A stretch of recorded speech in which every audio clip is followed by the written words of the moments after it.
Welcome to Cocktails Over Coffee, a podcast that spotlights truly inspiring individuals that have taken a leap of faith by leaving their corporate careers, otherwise known as their coffee, to pursue their passion, otherwise known as their cocktail. I'm Janae Green, and I am so excited to be here today with Chi-Chi, the amazing photographer. Thank you. Cheers. So happy to be here. So happy to have you. Cheers. We're having a tequila-based drink. I'm so happy you're a tequila girl. Yes, I am too. This is really good. It's kind of delicious, right? I just grabbed a couple different juices. I was like hoping You for the did well. best. Oh, thank you. So let's start from the beginning here. What was your coffee? What were you doing? So I was working as a fashion designer for a company that does licensed brands. So we had a whole bunch of brands that we worked with, and specifically I was working under Carmen Marc-Valvo and Catherine Malandrino. I think Catherine is the one that people know more of. So I was there for a pretty long time. Well, 5 years. Did you go to school for design? I did go to school for design. Where'd you go? I went to Parsons. Nice. Yeah. The Mecca.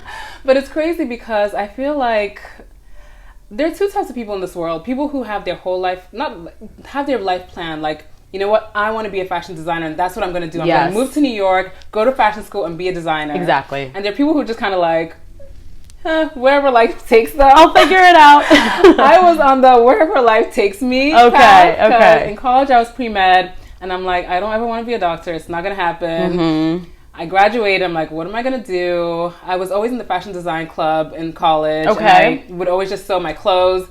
So on a whim, a really crazy whim, I went online. I saw the application to Parsons. I applied, and that was it. I got in, and I'm like, okay, I guess I'm moving to New York and studying fashion. Amazing. Yeah. And so you studied fashion at Parsons. You graduated, and that's where you got your first job as a designer.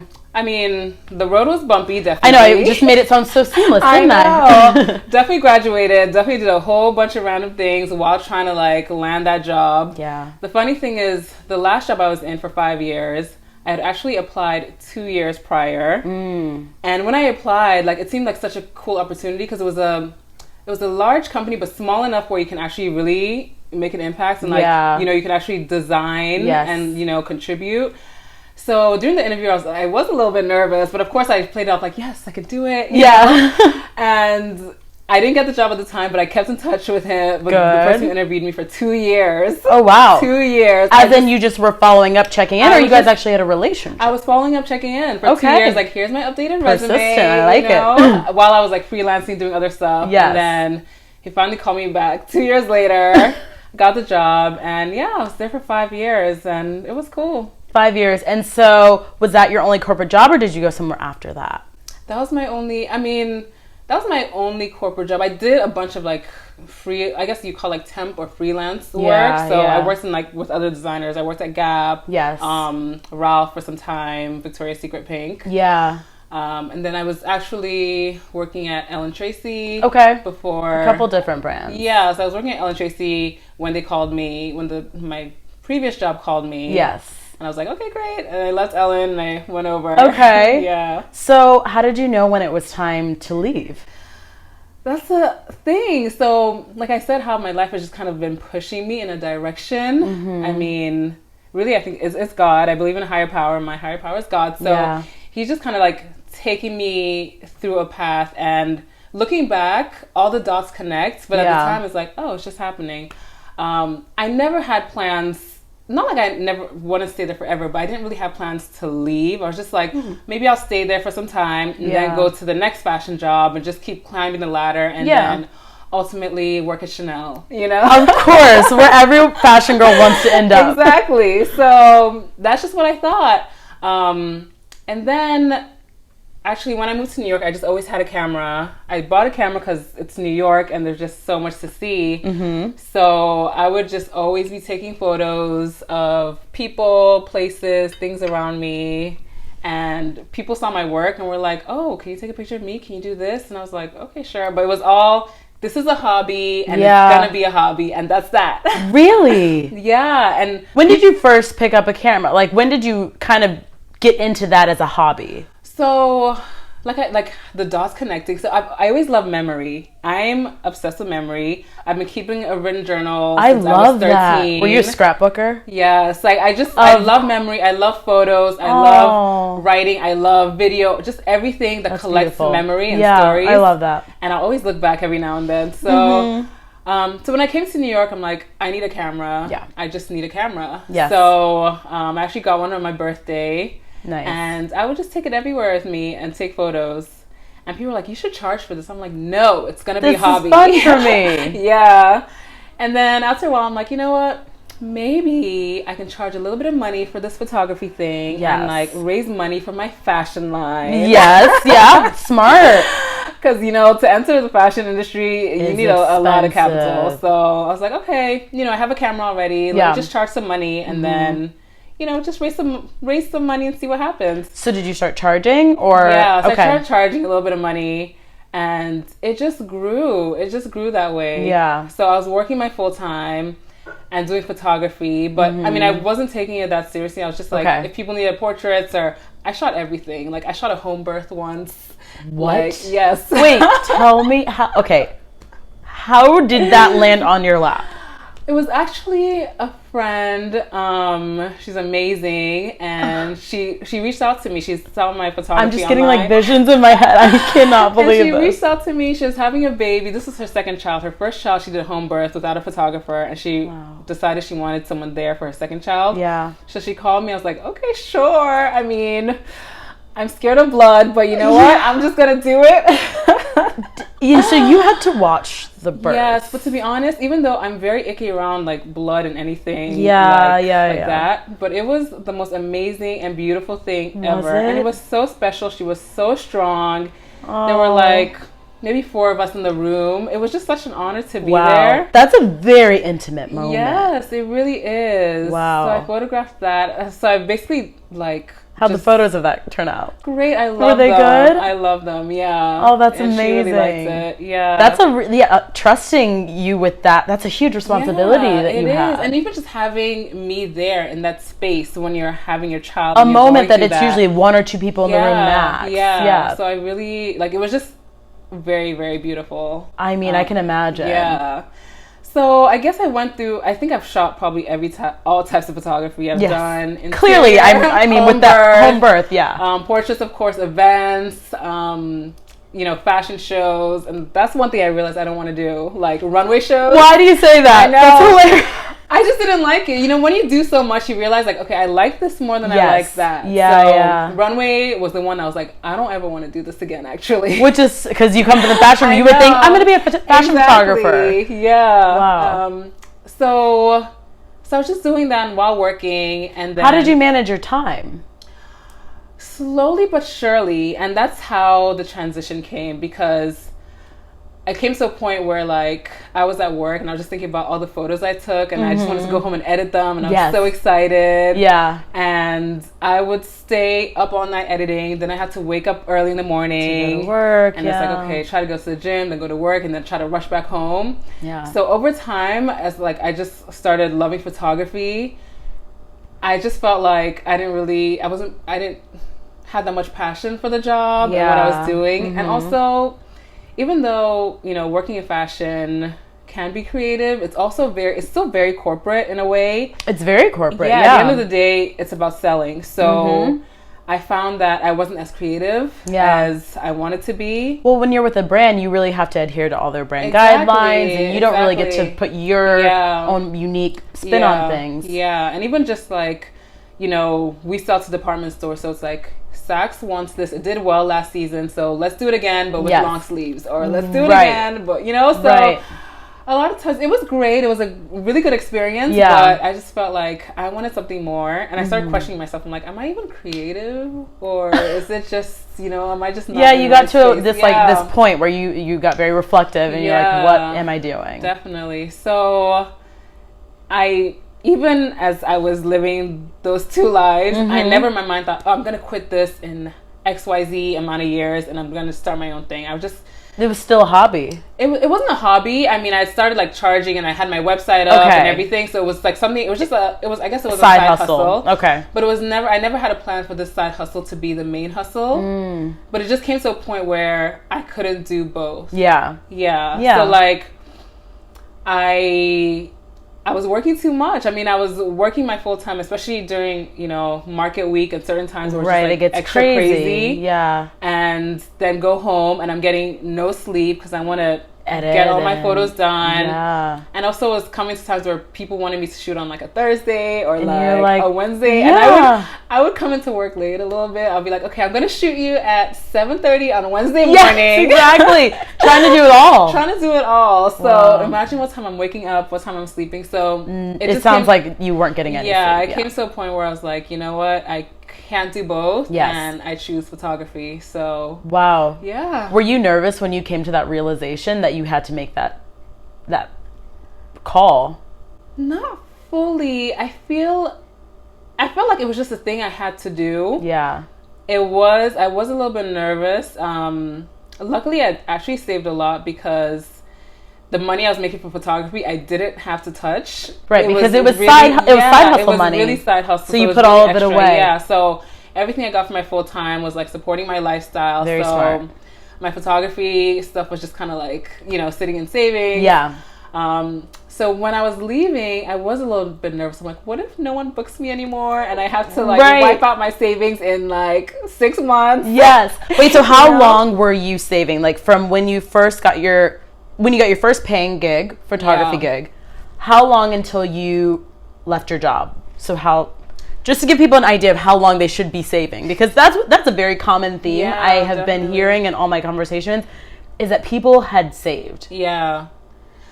Well, since it wasn't like the plan to go full-time photography, saving just happened, like just because I had all that extra money that I didn't need. And I'm not one to just be like, okay, let me just go spend and shop and live extravagant just because I have it. Yes, that's me.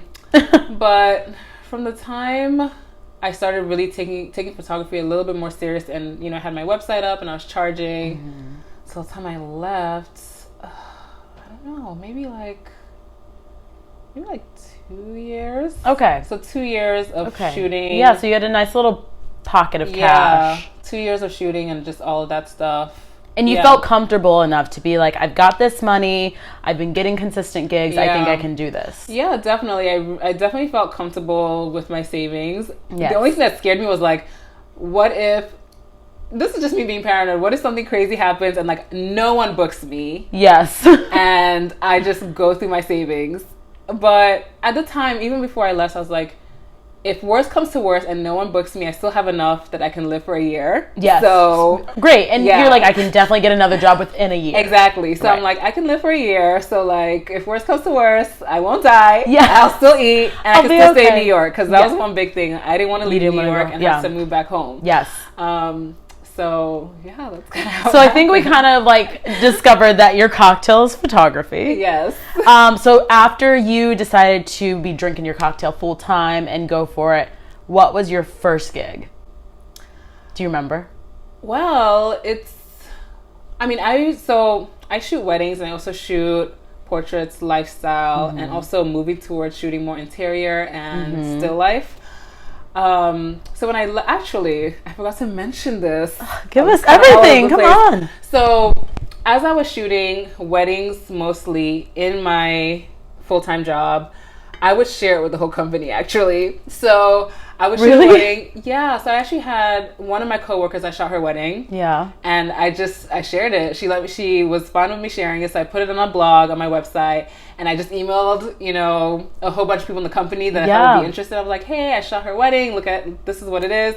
So people knew that I was a photographer. Okay. And also that's interesting, because I feel like a lot of people try to hide their side hustle from their corporate people, And also, since I always had my camera with me, so during our holiday parties, summer parties, I just brought my camera and I took all the photos, and then I shared it with the whole company. Oh, and they loved it. So people knew I did that. Yeah. And a couple coworkers used to tease like, oh, you're going to leave us soon. I'm like, no, I won't. No plans of that. Anyway, so I'm saying this because before I left, actually, I started shooting for the company. So it was like my side hustle kind of mixed with the full time. Okay. Because we bought another new line that was a little bit higher end. Yeah. And I was like, why don't we do a photo shoot and a lookbook for this? Yes. And hire me. And I can actually do that. Funny enough, I just gave myself a gig. Exactly. So I did a couple shoots for them. So when I left, I'm like, hey, I'm still available. I can still shoot. So question, did they pay you outside of yes, they did. That's amazing. Yeah. Which is great. So when I left, so one of my first gigs actually was coming back to shoot for them for a lookbook. I mean, you got it. Usually your first client is your former employer. Yeah. So it was great. I actually shot a couple coworkers' weddings. I shot like family sessions, portraits, and then even shooting for the company. Yeah, and even up to now, I'm like still shooting for them. Wow, so that's amazing. Yeah. So weddings. How did you get into wedding photography? You've done a lot of weddings, haven't you? Yeah, weddings right now really is my main gig, which I love. Wow. How did I get into weddings? Who would have thought? You had no intentions of being a wedding photographer, did you? No intentions at all. Does it sound crazy that my life is just like, I didn't plan this, but... No, it sounds very like serendipitous. Like that's life. Yeah. I love it. But I love it. I really love what I do. So weddings, I am a hopeful romantic. Yes, I love that. Love it. I love it all. So, how I got into weddings is someone actually saw my work when I was just photographing every and anything. And he asked me to shoot a wedding with him. And I was like, sure, why not? It'll be fun. Let me just do it. Yeah. So I shot the wedding, and at the point I was like, okay, this is cool. Not my thing. Nice. Yes. And then I had another couple who I had known. They asked me to do their engagement session. So I was like, sure, it'll be fun. Yeah. So I shot their engagement session. It was so much fun. We spent the whole day together. I did so much. They came over to the apartment. Wow. I made them breakfast. I even bought some clothes from my job to style them. You took on all the hats. Yes. And then we just spent the whole day just shooting around town. And so after that, they loved the photos, and they're like, well, can you shoot our wedding? I was like, oh, I don't really do weddings. You can reach out to XYZ. And they're like, okay. So they reached out to more people, and they came back to me. Oh, really? And they're like, so can you do our wedding, actually? No way. Like, no.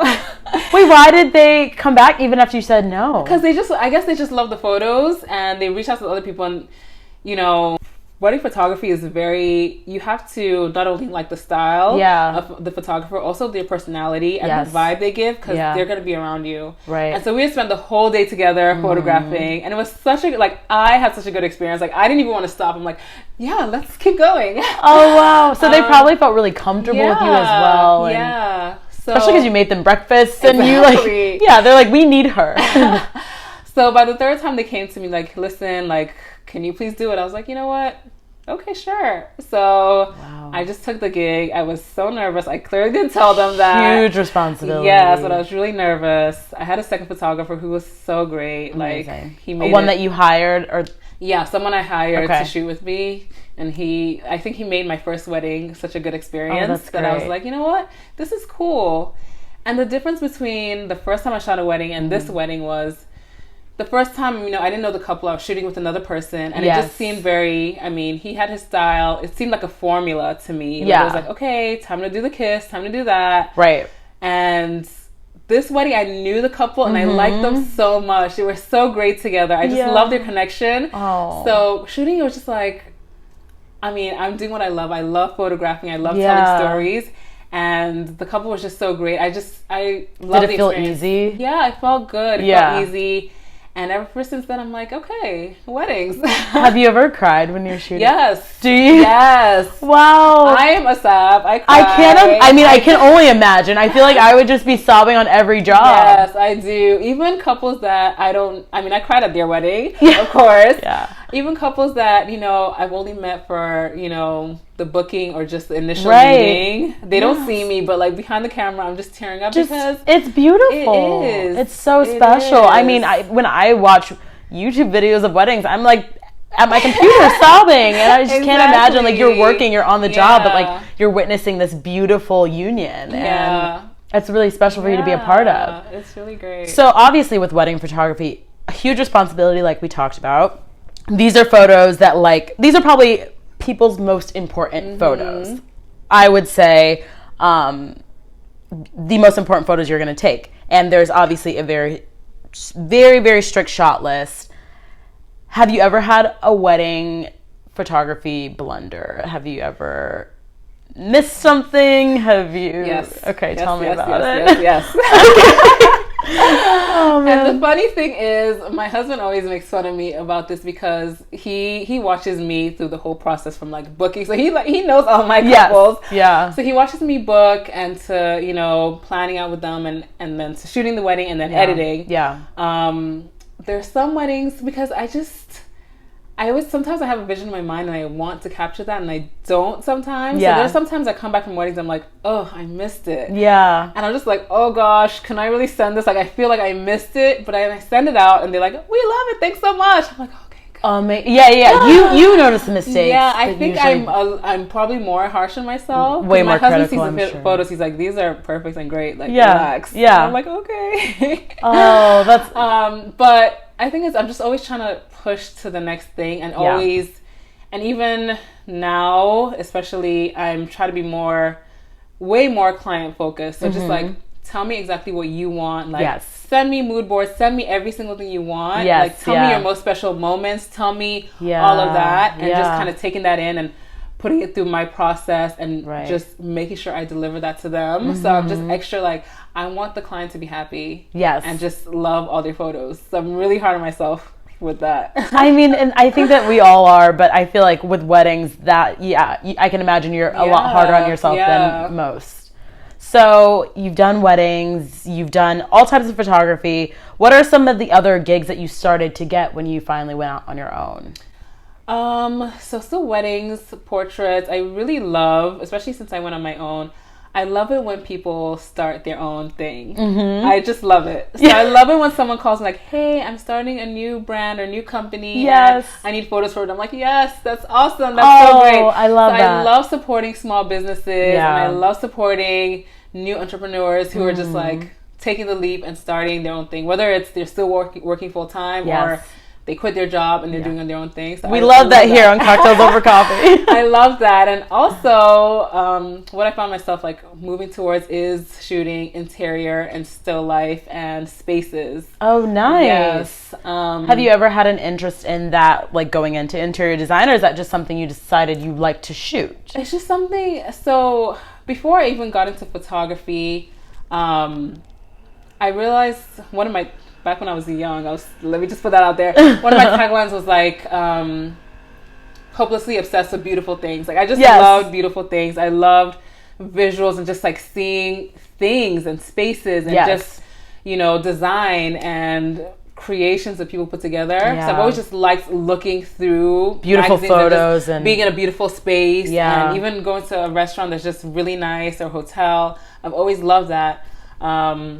So I just started like bringing out my camera, like when I travel and go to hotels and things like that, and just start shooting it. Yeah. And funny enough, the past company I was working for, they opened up a home goods division. So then I started shooting like their home stuff, which was cool. Yeah. Did you help with the styling as well, or were you strictly just photographing it? For the most part. Okay. Yeah. And so that is kind of where you decided to get into more interior photography? So, I mean, I love weddings. I definitely want to do a handful of weddings. Yeah. And then I also want to do a handful of interior spaces and then, of course, the portraits and then working with small businesses and brands. Yeah. So in this whole process, it sounds like the gigs came easy and you were loving it. Was there any period where you started to doubt yourself or you thought you made a mistake or, you kind of got nervous about the decision that you made? Yes. Well, I never got nervous about the decision that I made, but what I learned after I left the 9-to-5 is that being on your own is really a mental thing because even though looking back, it seems like, oh, well, everything worked out. Like, there was a lot of anxiety. I was scared. I mean, there were tons of clients that turned me down, like, more no's than yeses. Yeah, especially even with weddings where you meet with the client and you have like, oh, cool, I like them. I hope they like me. Like, we had a good conversation and like, sorry, we went a different direction. I'm like, man, I liked you guys. The letdown. So that happens. And then you start to think, like, how's my work, So definitely, and I know with a lot of, entrepreneurs, like creative industries, like you always think, okay, like, how's my work? And you compare and all that stuff. So one thing I learned is just face forward, just focus on yourself and focus on doing better and just doing really, really good work. Yeah. And don't look to the side. You don't know anyone's story. You don't know what they're doing. You absolutely don't. Just, focus on the goal and just keep moving towards that direction. Yeah. So I've definitely had times where I've been like doubtful, where I've been nervous, especially when you're on your own. There are times when it's like, great, I made good money this month. And then like, wow, I hope I make some more money this month. So you definitely have those periods, and in the highs you feel great, in the lows you feel like really low. Yeah, it's true. Which is crazy because it's like when the low times come, you feel like, oh my gosh, this is going to be it forever. Right. But then you have to remember, wait a second, actually, no. It doesn't last. It doesn't last. Yeah. Like the highs don't last, but the lows don't last. Exactly. You just have to keep moving forward. And so when you hit those lows and when you're feeling like that, what do you do? Like, what's your self-care routine? Like, do you have anything that you do to like pick yourself up or to remind yourself like, no, I got this, like I can do this? Definitely. I'm a very in my head kind of person. So like writing really helps, just journaling and writing my thoughts. How often do you journal? Man, I used to do it all the time, but now not as much. Yeah. I try to, the beginning of the year, I'm like, I'm going to write every day, even if it's just one line. It's so hard to be consistent with journaling. It really is. So even if it's just like once a week or once every couple of weeks, I just try to, even if it's just like on my phone, if I write a note or a quote, I just try to write something. Write something every day. Because what I found is sometimes I look back at my writings and I get so inspired. I'm like, wait a second.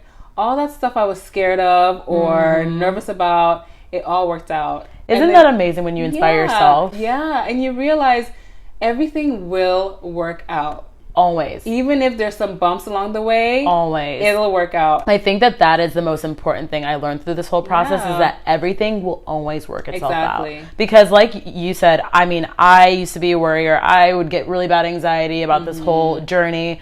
But then once I stopped worrying, it all always worked itself out. So I was always like, why did I spend so much time worrying? Exactly. I just have to, like you said, keep moving forward, keep pushing, and just know that it's going to work itself out some way, somehow. And so just be positive through it. Yeah. And sometimes we have to be our own positive cheerleader. We have to like lift ourselves up and motivate ourselves to keep us going. Yeah. So kind of going back and like, I'm kind of just thinking back to like other people that might want to get into photography. It sounds like you didn't have any formal training. You just kind of picked up your camera and started shooting. Yeah. Did you take any like courses, any like workshops, or did you just go for it and teach yourself? Yeah, I taught myself, and looking back, I mean, I know self-taught seems like really cool, but I'm almost kind of going backwards now, because really when I picked up a camera, it was just so informal. Like I didn't know, I just like, okay, I turn it on and I snap. Like that's what works. I didn't know anything about how the camera worked. Right. And then as I started taking it more seriously, I just started teaching myself. So YouTube, reading books. Yeah. Just online, you know, online university. Yeah. And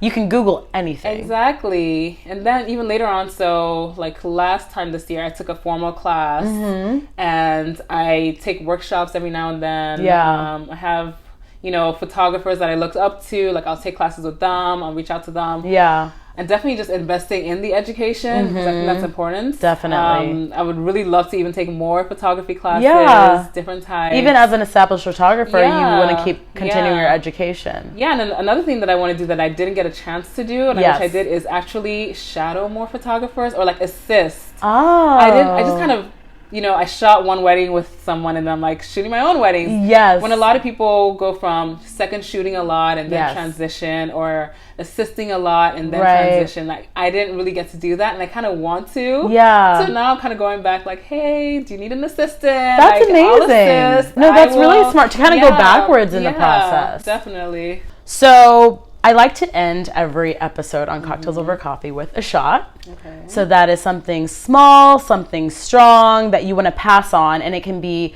to anyone, to people who want to quit their jobs, or to photographers specifically. What shot do you want to give? Okay, a couple. So for people who have a passion project, side hustle, something that they're working on, and are working full time, understand what you want specifically. Don't look to the right, don't look to the left, don't look at what everyone else is doing. What do you want for yourself? Yes. Because there is a line between, there's some people who just like are working on something because they love it, but it doesn't have to be your full-time gig actually. Yeah. There's some people who love their job. Yes. But I don't know if it's a New York thing or, you know, millennial thing, but it's like, hey, you know what? Quit your job. I mean, it's great when you go out on your own. Yes. But just make sure you know why you're doing it. Right. Like you're going towards something. Exactly. You're going towards something. I think that's and not a great just quitting piece of your job advice. just because, yeah, you have something that you're doing. You don't have to turn that thing into a full-time. Like keep it as a passion until it just grows naturally and you just can transition. Yes, I totally don't feel agree the pressure to, okay, I have to leave. Right. Yeah. Especially if some people really do enjoy their jobs, their 9 to 5s, and if it's something that's bringing you happiness, keep doing it and then keep doing your side gig on the side. Exactly. I think that's a really great piece of advice because not everything can be turned into a full-time gig. Yeah. Not every side hustle can be made a full-time gig. So it is really smart to think about why you're doing it and making sure that you are actually doing something that can turn into something. And also, once you turn a passion into a full-time gig, it changes it a bit because this is what you're living off of. It does. Back when I'm just photographing and like saving all the money, it's like, oh well, if you hire me, great. If you don't, you don't. But now it's like, okay, now I have to like strategize. So you know, you're putting money into your passion, and it changes it a little bit. You still love it, but it's like it's also work. Right. Well, your passion is now your main gig, so it's like you really have to be disciplined. It can't just be as frivolous and as fun as it used to be. It's a little bit more structured and disciplined, and I'm sure you have like an idea of how many gigs you want to get a month, and I think that's you know, it's true, it does change. So it's like if you want to keep that fun, lighthearted passion, then keep it on the side. And even just doing gigs where it's like, this is not that exciting, but it's gonna pay the bills, so I'm gonna take it. I'm gonna take all these gigs that are just gonna give me money, and that's what it is. Versus, oh my gosh, this is an amazing fun thing that I want to do at this time. Just know why you're doing it and what the goal is. And don't be pressured into doing anything. Do it on your own time. And nobody else's time.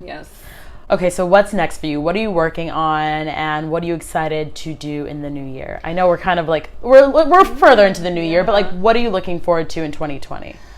Well, I have some amazing clients this year. I'm really excited. I'm doing some destination weddings that I'm excited about. Fun. So I'm really excited about my weddings. And then shooting one more personal projects, which I found is very important to just keep that spark alive. So I have some personal projects that I'm working on, and also like more little cocktails. Yes, exactly. So more personal projects, and also shooting more interior, more lifestyle. Awesome. Well, I'm so excited to see all your future work, and cheers to you. Cheers. You've really done amazing. I mean, your photography is beautiful. So excited to have you. Thanks. This is Thanks great. for being here. Of course.